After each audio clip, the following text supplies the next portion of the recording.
May be तुम्हाला काहीही achieve करायचं आहे, मे बी सक्सेस, मन किंवा रिलेशनशिप, हेल्थ, हे सगळं आउटकम आहे.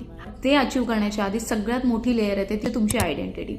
अनटिल अँड अनलेस तुमची आयडेंटिटी चेंज होत नाही, म्हणजे मी कोण आहे, मी एक लेझी पर्सन आहे की मी एक डिसिप्लिन पर्सन आहे, I am a author or I am a procrastinator.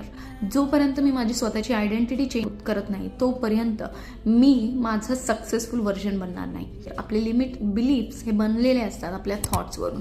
जे कॉन्स्टंटली आपण रिपीट करतो तेच थॉट आपले बिलीफ बनतात, तेच बिलीफ आपली माइंडसेट बनतं आणि ह्याच रिपिटेटिव्ह माइंडसेटने आपल्या ॲक्शन्स बनतात, ह्याच रिपिटेटिव्ह ॲक्शन्सने आपल्या हॅबिट्स बनतात आणि ह्याच रिपिटेटिव्ह हॅबिट्सने आपली आयडेंटिटी बनते.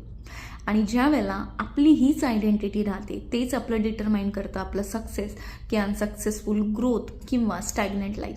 कमेंट करा लिमिटिंग बिलीफ जर तुम्हाला जाणून घ्यायचं असेल की तुमची लिमिटिंग बिलीफ काय आहेत की ज्यामुळे तुम्ही सक्सेसफुल होऊ शकत नाही.